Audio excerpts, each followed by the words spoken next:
Viewers Aryans ফিনটেকের পক্ষ থেকে সকলকে আন্তরিক শুভেচ্ছা জানাচ্ছি। আমি মোহাম্মদ শহীদুল ইসলাম, এক্স ব্যাংকার, এবং আমি নিয়মিত ট্যাক্স, ভ্যাট এবং accounting, specially cloud base accounting, QuickBook এবং টালির উপর নিয়মিত প্রশিক্ষণ প্রদান করে থাকি। তো আজকের এই ভিডিওতে আমি আপনাদেরকে দেখাবো কিভাবে কুইকবুকে আমরা আমাদের যে ব্যাংক রিকনসিলিয়েশন রয়েছে, আমরা কিভাবে কুইকবুকে ব্যাংক রিকনসিলিয়েশন করতে পারি। তবে আজকে আমি কুইকবুকের ব্যাংক রিকনসিলিয়েশন সবচেয়ে ইম্পর্টেন্ট পার্ট দেখাবো, আর সেটা হচ্ছে যে কুইকবুকের ব্যাংক রিকনসিলিয়েশনে আমাদের কুইকবুকের যে আইকনগুলো থাকে, ওই আইকনগুলো আমি ডিটেলস আজকে আপনাদের সামনে বর্ণনা করব। আপনি যদি কুইকবুকসে নতুন হন বা নতুনভাবে কুইকবুক শিখছেন এরকম হন, তাহলে এই ভিডিওটা আপনার জন্য অত্যন্ত গুরুত্বপূর্ণ। কেননা কুইকবুকের একটা গুরুত্বপূর্ণ পার্ট হচ্ছে আপনার ব্যাংক রিকনসিলিয়েশন, স্পেশালি আপনি যদি আউটসোর্সিং করেন। কারণ বাংলাদেশ এবং ইন্ডিয়া, তারপর আমাদের বিশেষ করে সাবকন্টিনেন্টের যে কান্ট্রিগুলো আমরা যারা আউটসোর্সিং করে থাকি, আমাদের অধিকাংশ ক্ষেত্রে আমাদের যে কাজটি করতে হয় সেটা হচ্ছে ব্যাংক রিকনসিলিয়েশন। ওকে, এই জন্য ব্যাংক রিকনসিলিয়েশনটা কুইকবুকে খুব ইম্পর্ট্যান্ট। আমি আজকের এই ভিডিওতে আমি আগে প্রথমে দেখাবো যে কোন কোন আইকনগুলো ব্যাংক রিকনসিলিয়েশনের জন্য খুব ইম্পর্টেন্ট, এবং কোন কোন আইকনগুলো ব্যাংক রিকনসাইল করতে গেলে আপনার অত্যন্ত দরকার। এবং এই আইকনগুলো সম্পর্কে যদি আপনি ভালো মতো জানেন, এই ভিডিও দেখে যদি ভালো মতো বুঝতে পারেন, তাহলে ব্যাংক রিকনসিলিয়েশন আপনি একা একাই করতে পারবেন। ওকে, তো চলুন যাই বন্ধুরা, আমরা আগে কুইকবুকে যাই। কুইকবুক ক্লাউড বেস কুইকবুক যে অ্যাকাউন্ট রয়েছে সেখানে আগে আপনি ঢুকবেন।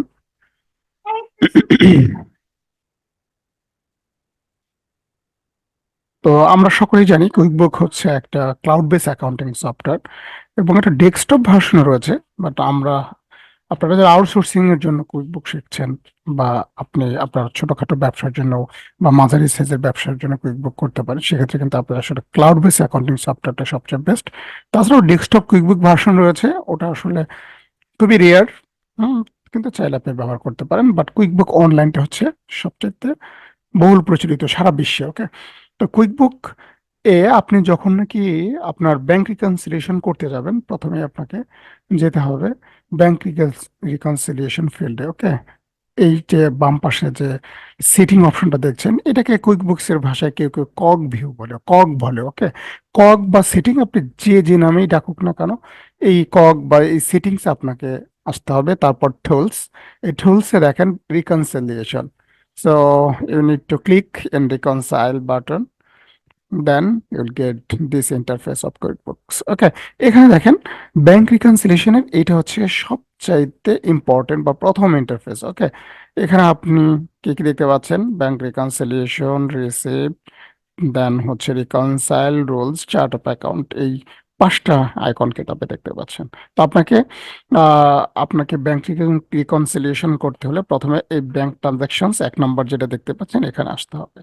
এখানে এসে আপনাকে কি করতে হবে?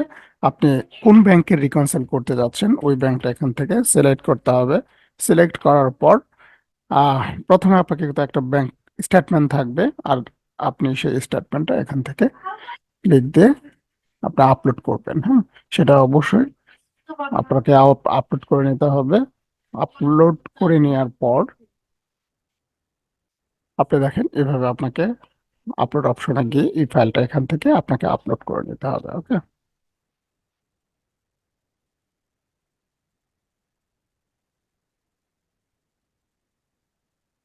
দেন কন্টিনিউ, এক্সেট্রা, এইভাবে আপনাকে এই ফাইলটা আপলোড করে নিতে হবে। আমি ডিটেলসে যাচ্ছি না, ডিটেলসে বাই টার্ন মানে আহ, একটার পর একটা I will provide lot of or series of videos regarding bank reconciliations and QuickBook.